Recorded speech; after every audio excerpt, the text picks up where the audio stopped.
insight. Ito, yung dating nakapagsalita ni Presidente, meron na naman sinasabi si Abigail. Sabi niya, if there's one thing we've come to expect from government in the past week, it's the fact it has succeeded magnificently in confusing the public. Nililito raw hulong ng pamalaan ng gobyerno. Baka naman ikaw lang, Abigail, ang lito. Hindi ka kasi nakikinig siguro. Hindi ka nanonood kay P.S. Roque sa kanyang daily briefing. Hindi ka nakikinig dun sa pag nagsasalita si Chief Implementer, Secretary Calves. Narinig ko siya noong isang araw. Klarong-klaro naman, mahaba yung kanyang mga nire-report. Hindi ka rin siguro nakikinig kay Presidente Duterte. Ang problema kasi sa inyo, kayong mga naupunan dati sa gobyerno, alibasa, kulang na kulang yung mga pinagagagawa nyo noon. Tinitingnan nyo yung pamahalaan ngayon, nakakala nyo, yung ginagawa nyo noon na wala kayong ginagawa, yun din ang ginagawa. Na maling-mali naman. Sapagkat nakikita naman po natin kung paano tumutugon ang pamahalaan sa ginawang lockdown. God knows how many Filipinos would have perished kung hindi nag-lockdown si Presidente. Eh di ba napupuri nga po tayo ng ibang organisasyon sa labas ng mundo, pati World Bank, kahit yung World Health Organization, marami talaga tayong nailigtas. Can you imagine kung hindi tayo nag-lockdown? O meron namang isa rito. Ano ko, isa pa ito, mahilig din to. Si Federico Pascual Jr. Mass testing naman ang binabanggit niya. Mass testing is not just the accumulation of names and numbers to achieve desired mass. Kumisa, kakapagod na rin sagutin itong mga ito. Paulit-ulit na lang itong mga ito. Makinig na lang kasi kayo. Huwag niyong pangunahan yung mga eksperto dito. Sapagkat yung IATF, and contrary to what the Manila Times editorial said, and by the way, I called up the publisher, Mr. Dante Ang. Sabi ko kay Mr. Dante Ang, Mr. Ang, sino ba yung nagsusulat ng mga editorial ninyo? Sabi sa akin ni Mr. Dante Ang. Sabi niya, paiba-iba kasi yun eh. Sabi niya, bakit? Abek, biro niyo kako yung editorial nung isang araw eh. Tinutuligsan niya ang IATF, yung policy making body.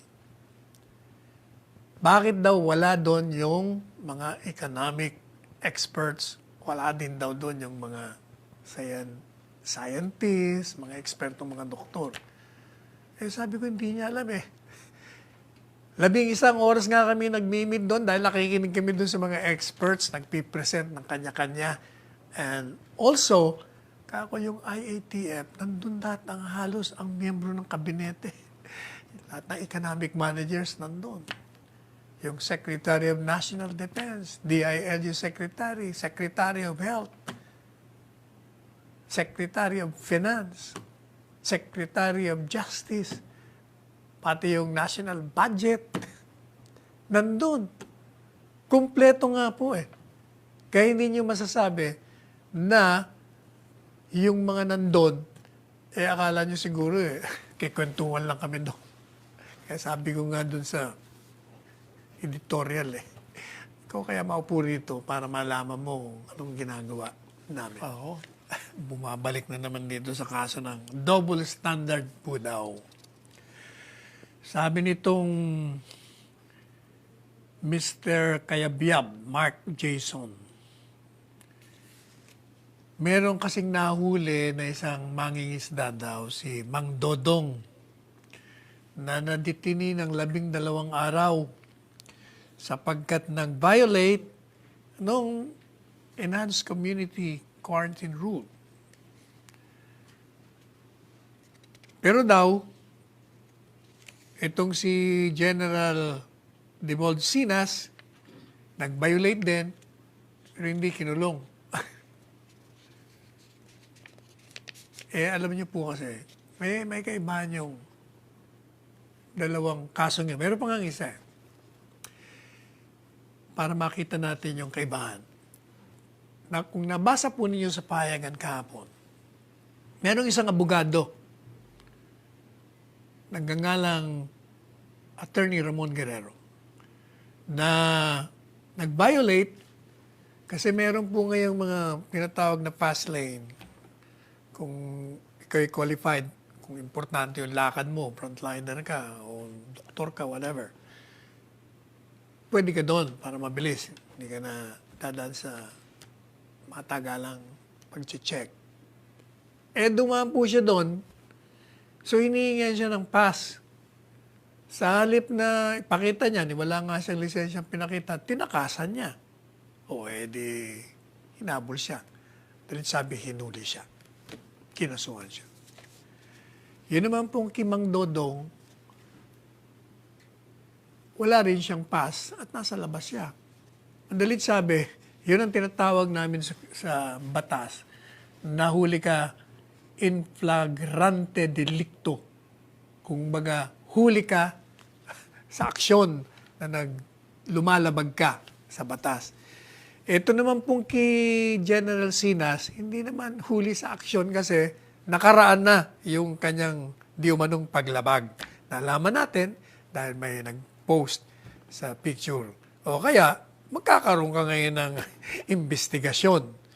Samantalang yung dalawang binabanggit natin sa inyo, mismo lumabag ora mismo huling-huli sa akto. Yun ang kaibahan doon. Kaya wala akong tinatawag na double standard. Ito rin yung binabanat ni Abogado Jokno. Naku, ito naman si Chair Jokno talaga. Kaya ka napapagalitan ni Presidente.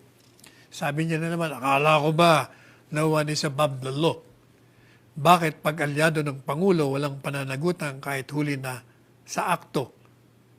O tinan mo, ikaw naman, para ka naman hindi abogado. Mr. Jokno, ano naman pa? Paano mo sasabihin huli sa akto si General Sinas? Nakaraan na nga yung kanyang selebrasyon nung malaman natin sa akto ba yun? Kaya mali yung okay lang yung mag-criticize. But be factual. Yun din po ang sinasabi ng Gabriela. Para pareho sinasabi na, ito yung mga kaliwa mga leftist, Gabriela, ACT Teachers Party List, yung kanilang kinatawan doon, yung Bayan Muna Party List, ito rin kaibigan natin si Sarate, isa rin. Pag ordinaryong tao daw matindi ang pagpapatupad ng batas, pero pagkaalyado raw, hindi. Mali po kayo doon. Palagi niyong tinutukoy itong kay General Sinas. Habang totoo na sinabi ni Presidente na hindi ko papalitan yan, sa ngayon, sapagkat kailangan ko yan, marunong yan, hindi yan corrupt. Pero, ito importante doon nakademanda na nga. He's facing charges. Not only criminal charge, but administrative charge. O paano mo sasabihin may double standard? O di sana hindi nakademanda yon. Nakademanda nga ako Ano pa sabi ni Presidente?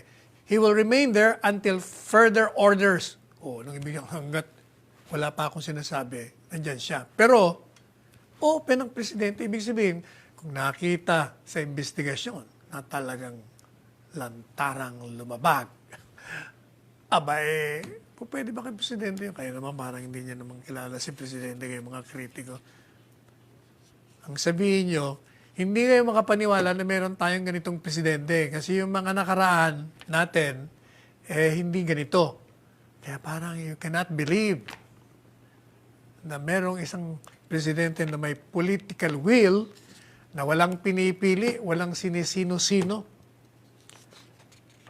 Nakita nyo, may tinanggal na naman. USEC ba yun? Yung sa Office of Civil defense? Oh. For loss of trust and confidence. Anong ibig sabihin nun? Meron siyang ginawang isang bagay na nawala ang pagtitiwala ng Pangulo.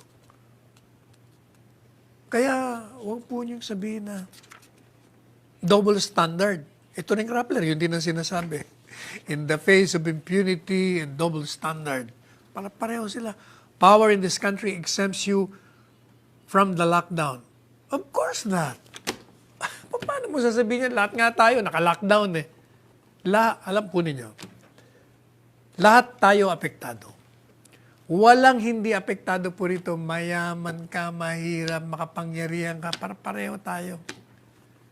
Everyone has been affected by this. No one has been exempted. Lahat tayo ay tinamaan. Kaya, sa halip siguro na punahin nyo yung bagay-bagay na wala namang katotohanan, magtulungan na lang tayo kasi yun ang pinakamaganda po natin gagawin eh. Sinasabi ng Rappler eh, yun na namang sundalo, yung Kiragos. Hindi ba inimbestigahan din yun? Nakademanda na nga yung pulis doon. So bakit ba pinupunto nyo na hindi pantay ang pagtingin ng batas sa pagpapatupad? Pareho rin yung nangyayari sa ABS-CBN. Sinasabi nyo na hindi pantay ang batas. Bakit daw ngayon nagsarado sa panahon ng pandemya? Ang batas nga po hindi namimili ng oras ng pagpapatupad. Yun naman sa ABS-CBN, kaya na sinabi natin, wala man ang nagpasarado doon, kundi yung batas mismo. By operation of law nga ang sinabi na nga natin. Paulit-ulit na nga natin sinasabi yun. Kahit na gusto natin, kahit na sinong tao may gusto, na ituloy mo yan, since yung prangkisa mo, nag-expire na, paano ka nga tutuloy? Kongreso ang talagang maaaring magbigay ng